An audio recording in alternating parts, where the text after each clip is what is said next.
আজকে ভিডিওতে রায়মার্টিন প্রশ্নবিদ্যা 2024-এর ষষ্ঠ শ্রেণীর পরিবেশ বিজ্ঞান বিষয়ের তৃতীয় পরীক্ষায় মূল্যায়নের যে 4 নম্বর প্রশ্ন সেট রয়েছে অর্থাৎ বর্ধমান বিদ্যার্থী ভবন গার্লস হাই স্কুল এই বিদ্যালয়ের সমস্ত প্রশ্নের উত্তরগুলি করব। তার আগে তোমরা কেউ যদি আমার চ্যানেলে নতুন হয়ে থাকো তাহলে চ্যানেলটি অবশ্যই সাবস্ক্রাইব করে নেবে। প্রথমে একে এটা আছে সঠিক উত্তরটি নির্বাচন করো। একে আছে ডিডিটি নামক বর্জ্য পদার্থটি পাওয়া যায়, এটা হবে চাষের জমি থেকে। এরপরে দুইতে গেছে বাঘের কোন দাঁত তুলনামূলকভাবে বড় ও ধারালো, এটা হবে ক্যানাইন হবে। তিনে মাছের হালের কাজ করে যে পাখনা সেটি হলো, এটা হবে পুচ্ছ পাখনা। এরপরে চারিটা আছে প্রদত্ত কোনটির পুনর্ব্যবহার সম্ভব নয়, এটা হবে পচা সবজি। এরপরে পাঁচে আছে ছত্রাক চাষ করে, এটা হবে চাষি পিঁপড়ে। এরপরে ছয়টা আছে জলের রেশম যে ধরনের উদ্ভিদ সেটি হলো, এটা হবে শ্যাওলা হবে। সাথে প্রদত্ত কোনটি মেরুদণ্ডী প্রাণী, এটা হবে সাপ হবে। আটে কণ্টক ত্বক বিশিষ্ট প্রাণীদের পর্বটি হলো, এটা হবে একাইনোডার্মাটা।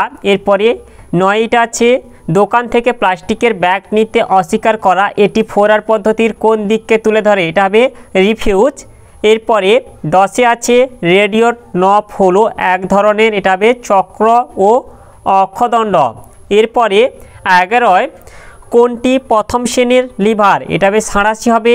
এরপরে 12টা আছে হাইড্রোজেন সালফাইডে হাইড্রোজেন পরমাণুর সংখ্যা, এটা হবে 2।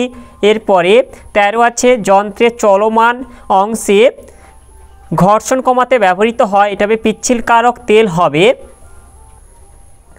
এরপরে 14 আছে বর্ণহীন ও গন্ধহীন যে গ্যাসটি বায়ুর চেয়ে হালকা সেটি হলো, এটা হবে H2।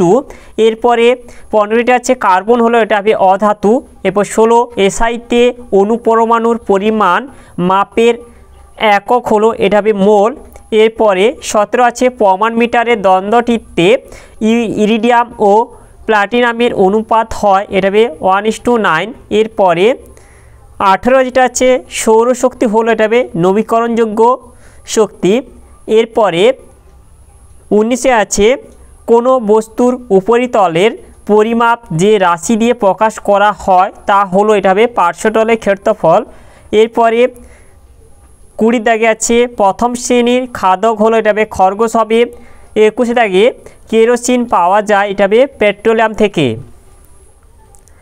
এরপরে দুই আছে নিচের প্রশ্নগুলির অতি সংক্ষিপ্ত উত্তর দাও। একে আছে কোন মশা কামড়ালে আমাদের ডেঙ্গি হতে পারে, এটা হবে এডিস মশা কামড়ালে আমাদের ডেঙ্গি হতে পারে। এরপর দুই যেটা আছে চটের তৈরি ব্যাগ কী ধরনের বর্জ্য পদার্থ, এটা হবে জৈব ভঙ্গুর বর্জ্য পদার্থ। এরপরে 3 দাগে মূত্রে উপস্থিত কোন উপাদানের সাহায্যে বাঘ নিজের এলাকা চিহ্নিত করে, এটা হবে ফেরোমনের সাহায্যে। এরপরে 4 আছে বাড়ির একটি ইলেকট্রনিক্স বর্জ্য পদার্থের নাম লেখো, এটা হবে ভাঙা রেডিও।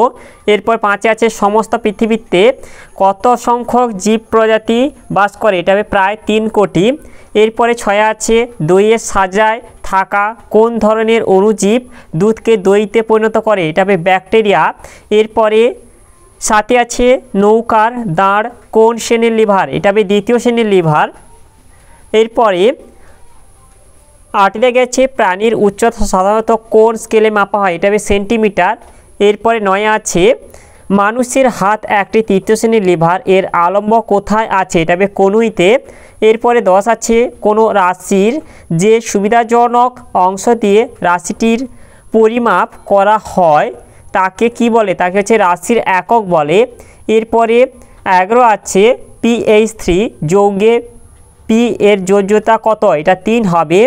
এরপরে 12 আছে প্রথম শ্রেণীর খাদ্য কি, এটা সবুজ উদ্ভিদ। এরপরে 13 আছে টারবাইন ঘুরিয়ে যান্ত্রিক শক্তির রূপান্তরে কোন শক্তি পাওয়া যায়, এটা হবে বিদ্যুৎ শক্তি পাওয়া যায়।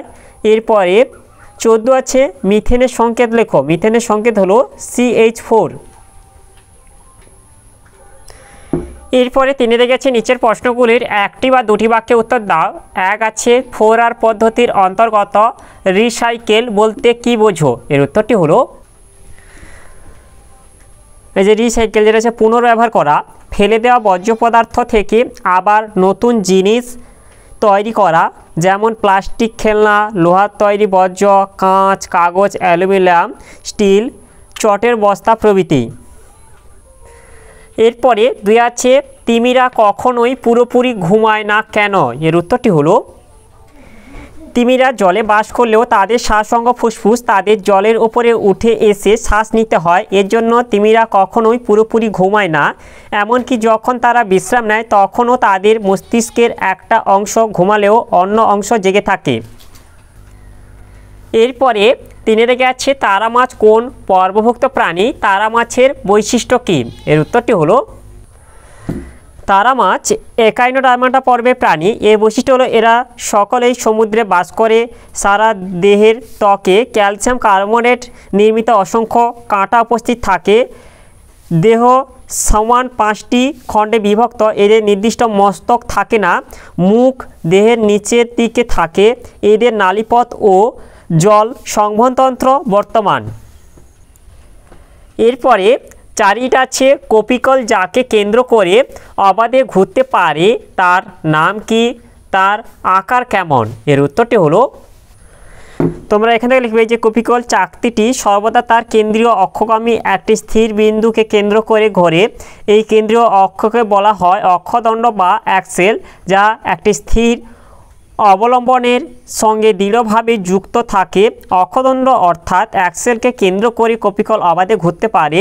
এর পরিধি বরাবর একটি গর্ত বা খাঁজ কাটা অংশ থাকে যার মধ্যে দিয়ে দড়ি বা শিকল চলাচল করে। চাকা খাঁজ যুক্ত হওয়ায় দড়ি বা শিকল চাকতি থেকে পিছলে যায় না। এরপরে 5 আছে এমন একটি কাজের উদাহরণ দাও যেখানে টানা ও এবং ঠেলা দুটি দরকার হয়। টানা ও ঠেলা দুটি দরকার হয় এমন একটি কাজ হলো দরজা খোলা। কারণ ঘরের বাইরে থেকে দরজা খুলতে গেলে আমাদের ঠেলে খুলতে হয় এবং ঘরের ভিতর থেকে দরজা খুলতে গেলে আমাদের টেনে খুলতে হয়। এছাড়া রোলারকে গতিশীল করার ক্ষেত্রেও টানা ও ঠেলা দুটিই প্রয়োজন। এরপরে 6 আছে ডিজিটাল স্টপওয়াচের বৈশিষ্ট্য কী? এর একটি ব্যবহার লেখো। এর উত্তরটি হলো সময়ের সূক্ষ্মাতিসূক্ষ্ম পরিমাপ করার জন্য ব্যবহৃত ঘড়ি হলো ডিজিটাল স্টপওয়াচ। এই ঘড়িতে কোনো সেকেন্ড বা মিনিটের কাঁটা থাকে না। ব্যবহার 1 হচ্ছে খেলাধুলা বিষয়ক ক্রিয়াকলাপে সময় এর ব্যবধান সূক্ষ্ম ও নির্ভুলভাবে মাপার জন্য ডিজিটাল স্টপওয়াচ ব্যবহার করা হয়। 2 বৈজ্ঞানিক পরীক্ষা নিরীক্ষার কাজে খুব সূক্ষ্মভাবে সময়ের পরিমাপের জন্য ডিজিটাল স্টপওয়াচ ব্যবহার করা হয়। এরপরে 7 আছে কোনো জিনিসে যদি লোহার গুঁড়ো মিশিয়ে থাকে তখন সেটি কিভাবে পৃথক করবে? এর উত্তরটি হলো এখানে তোমাদের একটি উদাহরণের সাহায্যে দেখানো আছে। তোমরা দেখে নাও যে গন্ধক লোহাচূর্ণ ও বালির মিশ্রণ একটি সাদা কাগজে নিয়ে তার উপর দিয়ে একটি শক্তিশালী দণ্ডচুম্বক ভালোভাবে ঘোরানো হলো। এতে সব লোহাচূর্ণ দণ্ডচুম্বকের গায়ে আটকে যাবে। দণ্ডচুম্বকটি বাইরে এনে ভালোভাবে ঝাড়লে লোহাচূর্ণ আলাদা হয়ে যায়। অর্থাৎ এর থেকে আমরা বুঝতে পারছি কি যে কোনো মিশ্রণে যদি লোহাচূর্ণ মিশে থাকে তাহলে আমরা একটি শক্তিশালী দণ্ডচুম্বকের সাহায্যে ওই লোহাচূর্ণগুলোই আলাদা করে নিতে পারবো। এরপরে 4 দিকে আছে নিচের প্রশ্নগুলি সংক্ষিপ্ত উত্তর দাও। 1 আছে মা তেলাপিয়া কোথায় বাসা বানায়? মা তেলাপিয়া কিভাবে শিশু তেলাপিয়াকে শত্রুর হাত হতে রক্ষা করে? এর উত্তরটি হলো মা তেলাপিয়া জলের নিচে নরম মাটিতে লম্বা করে অনেকগুলি খাঁজ কাটে এবং সেখানে বাসা বানায়। মা তেলাপিয়ার মুখের মধ্যে ক্যাঙ্গারুর পেটে বাচ্চাদের থাকার নিরাপদ থলির মতো একটি থলি থাকে। এই থলির মধ্যে শিশু তেলাপিয়া ডিম ফুটে বের হয়। মা তেলাপিয়া এদের মুখের মধ্যে রেখেই বড় করে তোলে ও শত্রুর হাত থেকে রক্ষা করে। এরপরে 2 দিকে আছে একবীজপত্রী ও দ্বিবীজপত্রী উদ্ভিদের মধ্যে পার্থক্য লেখো। একবীজপত্রী উদ্ভিদ দ্বিবীজপত্রী উদ্ভিদ বিষয় 1 এটা আছে কাণ্ড। এদের কাণ্ড সাধারণত শাখাবিহীন ও বিরুৎ জাতীয় হয়। আর এদের কাণ্ড সাধারণত শাখা প্রশাখা যুক্ত বিরুৎ গুল্ম ও বৃক্ষ জাতীয় হয়। এরপর 2টা আছে পাতার শিরাবিন্যাস। পাতায় সমান্তরাল শিরাবিন্যাস থাকে। এটা পাতায় জালিকাকার শিরাবিন্যাস দেখা যায়। এরপরে 3 আছে বীজপত্রের সংখ্যা। বীজে একটি মাত্র বীজপত্র থাকে, বীজে 2টি বীজপত্র থাকে। এরপরে 4 আছে মূলতন্ত্র, এটা হচ্ছে অস্থানিক প্রকৃতির গুচ্ছমূল থাকে, এটা হবে স্থানিক প্রকৃতির প্রধান মূল থাকে।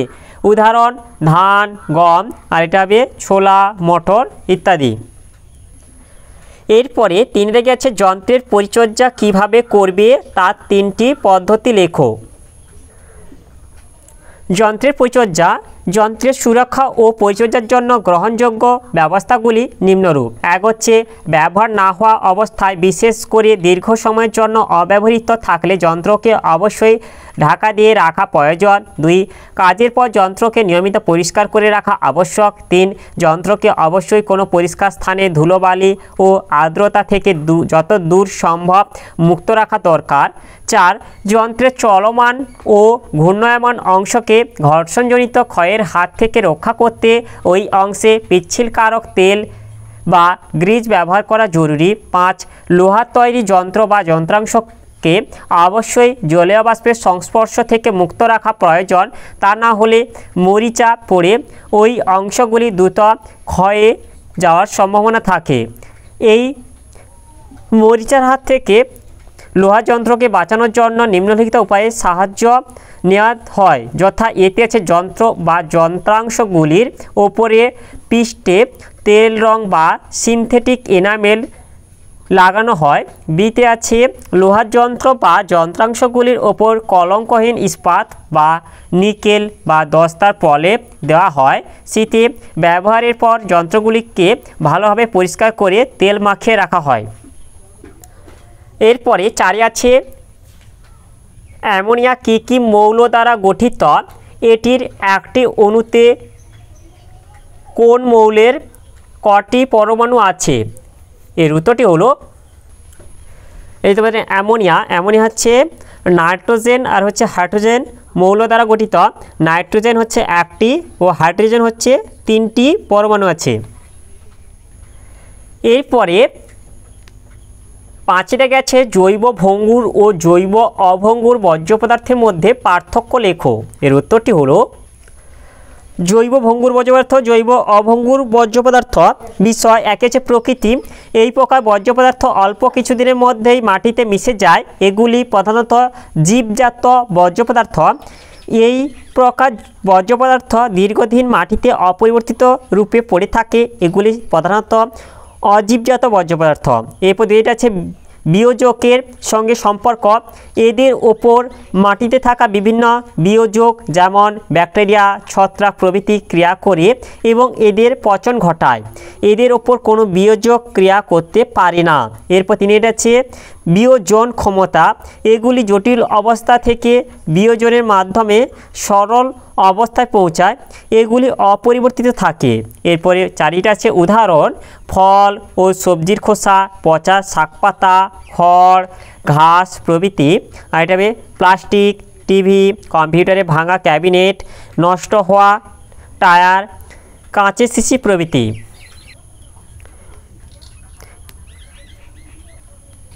এরপরে 6 আছে নিম্নলিখিত ক্ষেত্রে কোন শক্তি কোন শক্তিতে রূপান্তরিত হবে তা লেখো। এতে আছে রেল লাইনের ওপর দিয়ে রেলগাড়ি যাওয়ার সময় ঘড় ঘড় শব্দ উৎপন্ন হচ্ছে, এটা হবে যান্ত্রিক শক্তি থেকে শব্দ শক্তিতে রূপান্তরিত হচ্ছে। এরপর বিতে আছে পোড়াচুনের মধ্যে জল মেশানো হলো, এটা হবে রাসায়নিক শক্তি থেকে তাপ শক্তিতে হচ্ছে। এরপরে সিতে হচ্ছে ইলেকট্রিক ইস্ত্রি চালু করা হলো, এটা হবে তড়িৎ শক্তি থেকে তাপ শক্তি উৎপন্ন হচ্ছে। এরপর 7 হচ্ছে কোনো বস্তুর আয়তন বলতে কি বোঝায়? এসআইতে আয়তনের একক কি? লিটারের সঙ্গে ডেসিমিটার এর সম্পর্ক লেখো। আয়তন কোনো বস্তু যে পরিমাণ স্থান দখল করে থাকে সেই পরিমাণকে ওই বস্তুর আয়তন বলে। এসআইতে আয়তনের একক ঘনমিটার। এরপর এটা হচ্ছে এই যে লিটারের সঙ্গে ডেসিমিটার এর সম্পর্ক। 1 লিটার সমান 1 ঘন ডেসিমিটার। তাহলে আজকের ভিডিওতে আমরা ষষ্ঠ শ্রেণীর পরিবেশ বিজ্ঞান বিষয়ে যে 4 দাগে বর্ধমান বিদ্যার্থী ভবন গার্লস হাই স্কুল এই তাহলে সমস্ত প্রশ্নের উত্তরগুলি শেষ করলাম। আর তোমরা কেউ যদি আমার চ্যানেলটা এখনও সাবস্ক্রাইব করে রাখোনি তাহলে চ্যানেলটা অবশ্যই সাবস্ক্রাইব করে নেবে। আর ভিডিওটি ভালো লাগলে ভিডিওটিকে অবশ্যই লাইক, কমেন্ট ও শেয়ার করে দেবে।